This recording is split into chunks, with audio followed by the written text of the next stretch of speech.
Hello, my loves, and welcome back to hanging out with me, listening to my little soul growth chitty chatties. You are enough. I promise you, you are enough. You may think that you are not, but you are. You are filled of pure love.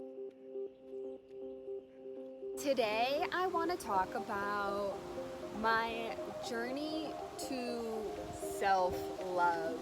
And man, it's been really interesting, and it's a lifelong journey. There's at least I believe, there's not like a point where you hit oh, I've learned to love myself the most, so I don't need to do any more work. I don't need to work on myself anymore. I don't need to grow anymore. No, I don't believe that. I think that it's a lifelong, eternal journey of learning or relearning to love yourself and to come back to the infinite love that is within and around you at all times. So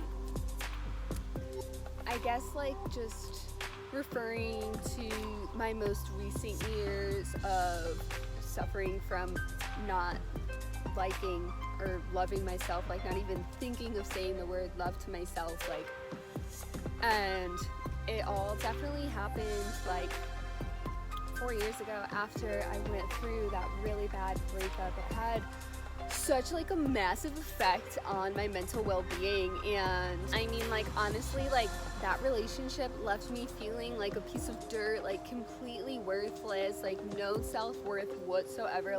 I literally felt like I was the scum of the earth, and nobody can convince me otherwise. My close friends and my family would try to tell me different, and I just wouldn't hear it. I wouldn't have it, because I had set in my mind no, I'm a piece of shit, end of story. You weren't convincing me.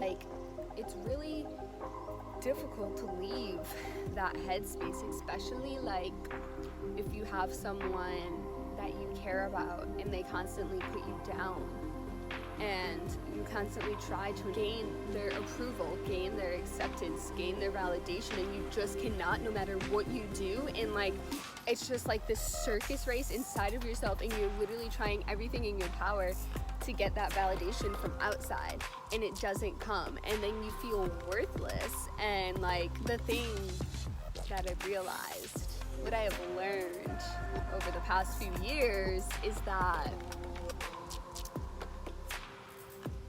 validation does not come from outside.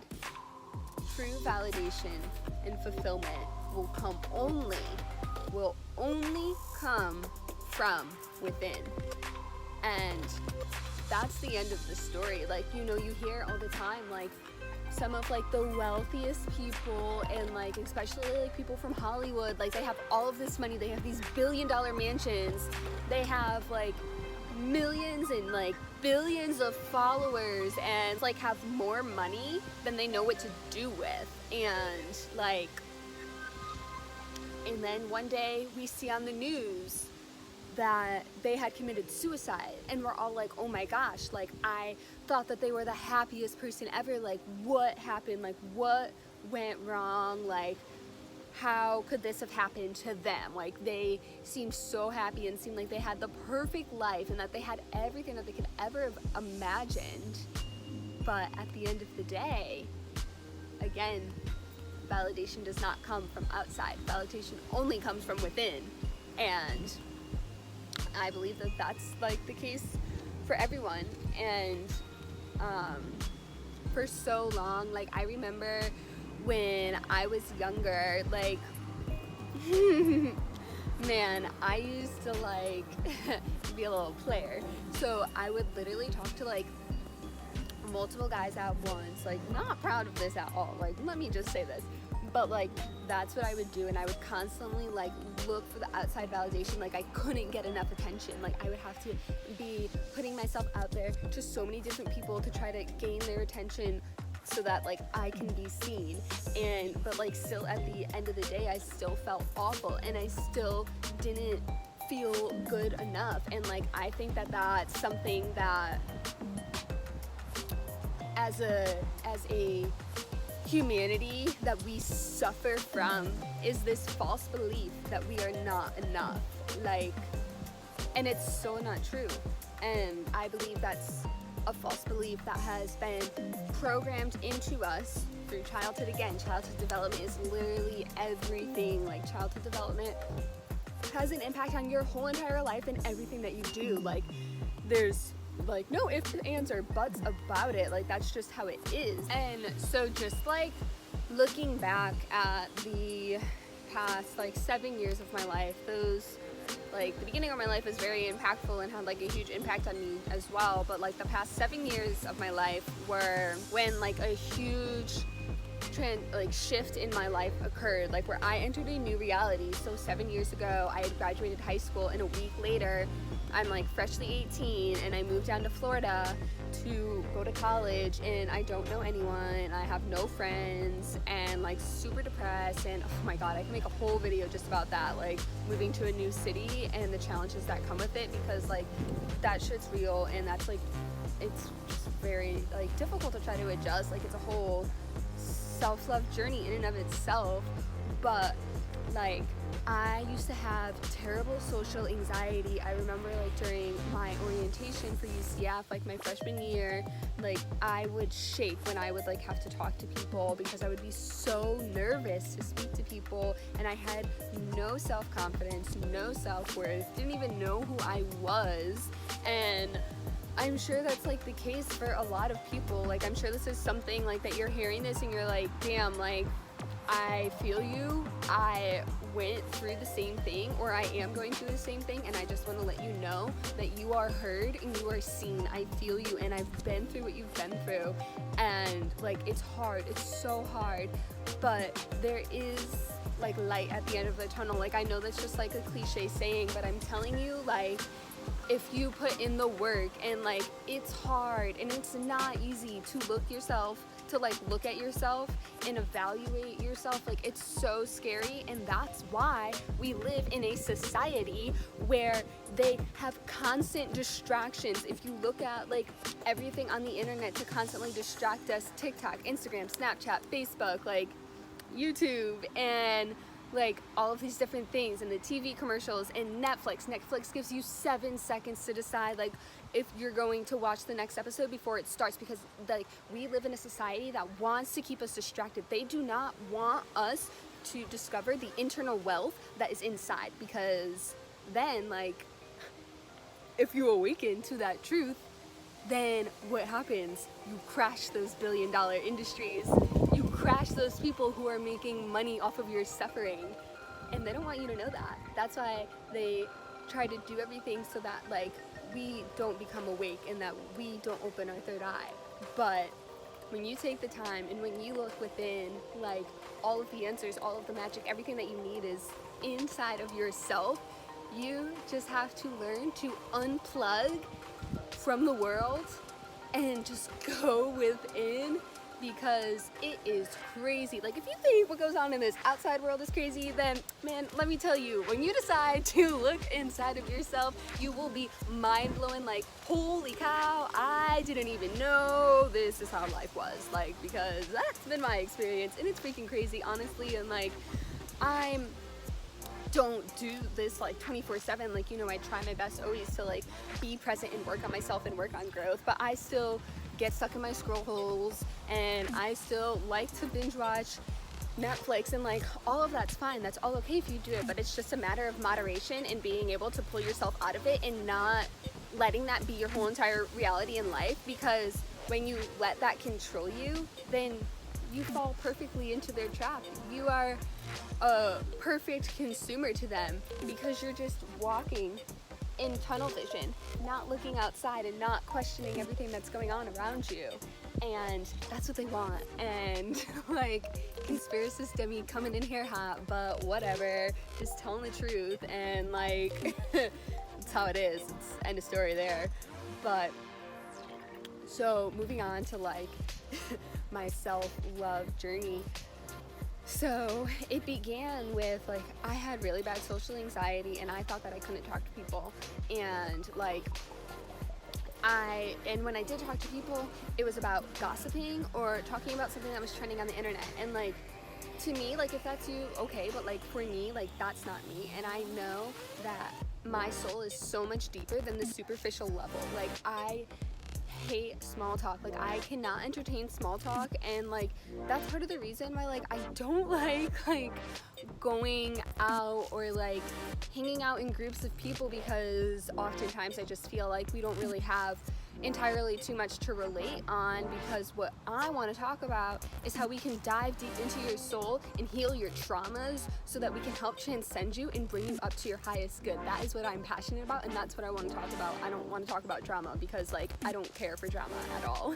And like, so like step one of my self-love journey was like just getting clear on that I wanted to learn. I wanted to have knowledge that was valuable for myself. I used to not have any like really interest when I moved to college, and like my life was so different because like in high school I had like cheerleading was my whole entire life. Like when I think back, I'm like, oh, what did you do with your life before you moved to college? Like it was just cheerleading. That was it, 24/7. If I wasn't at practice, I was at private lessons. If I wasn't at private lessons, I was at home stretching. If I wasn't at home stretching, I was watching videos, or I was balancing on my Bosu ball and working on my balance and doing like switch ups and stuff. And like, but then I came to college and I had no interest and I didn't know what I liked. And so I just started learning about the universe. And Neil deGrasse Tyson is my man. And like he opened up my eyes to like a whole different world. Like exploring the universe is my favorite like topic and thing to do, because I mean we just live in a completely vast the universe. Like we understand, I think it's like less than 2% of our whole entire universe. Like that is absolutely crazy. There's so much left to the unknown. So like, but the thing is, like, you can find answers to the unknown when you sit in meditation and when you sit and observe what goes on in the inner world. Like, those answers will come to you. You will get those downloads, and the higher intelligences will, my screen, I watched on my video yesterday that my screen would like flash when I'd be talking about something woke, and that just happened again. And I feel like this may sound crazy, whatever, but like I feel like that's like my guidance team or the alien intelligences like saying like, yes, you hit that, like that is the truth, this is the eternal wisdom that needs to be heard, so this is what we are here to do, to share that wisdom and help raise the frequency and the vibration of the planet, of consciousness. That's what we're doing. We're not lowering vibrations, like we are just here to raise it all up. But yeah, so anyways, back to the self-love part. So like another thing that I did, like once I started diving into things that were really interesting to me, I also like discovered this podcast, Your Own Magic, and like that podcast has changed my whole entire life. I listen to this day. Like the podcast came out, I think it was like October of 2017 when I started listening to Your Own Magic, and it is just a shapeshifter. Like honestly, like my whole reality world, everything that I've ever thought has completely transformed through this. And like if you haven't listened to an episode, like I'm telling you, like we have a lot of time. You can take an hour out of your day and listen to one of those episodes and have your mind blown, because like you will not think the same again after listening to that. And so that was another thing that helped me like find my self-love. And like I also used to do this practice in the mirror, and like it was so difficult at first, and like I would get so angry, but it like involves like staring in the mirror and looking at your eyes. And number one, like going straight to your eyes. Don't look at like the acne scars on your face or the whiteheads and blackheads that are on your nose. Like don't look at that, or your overgrown eyebrows. Like no, look directly into your eyes. Our eyes are the gateways to this universe. When you look into your eyes, you see cosmos, like literally cosmos, all of the little circles and dots and specks and the ways that the like colors just, oh my god, like eyes are so fascinating to me. So like just stare into your eyes and just tell yourself, like say the words, I love you. And it's could, like when I first started doing that, I was like, I am an effing liar, like why am I lying to myself like this? And I would cry, I would be so upset, I would get like really angry that I like couldn't say those words to myself and like believe it. But over time, and everything is a practice, you know, everything. And like over time, after repeating that little ritual and practice, I began to believe it. And that's the same thing with affirmations. You know, I also used to say affirmations to myself, and like that's something I honestly need to like hop back into. But like just saying affirmations, like the big one, I am enough. You are enough. I promise you, you are enough. You may think that you are not, but you are. You are filled of pure love, and you just need to come back and remember that, because there's a lot of things that our society puts on us and the ways that we grew up to make us believe that we are not enough, and it made us disconnected from the eternal love, and so that we can step into the fear. And because that's how they make money, people. Like, look at the female like beauty industry, for example. There's unfortunately a lot of people in this world that make money off of us feeling like poop, and we ain't with it, and we will stand up for that, stand up for ourselves, and step back into love, because we are love. You are love, and you are enough. And that's all that I wanted to talk about here today. Thank you for coming and hanging out, and I wish you have a beautiful day.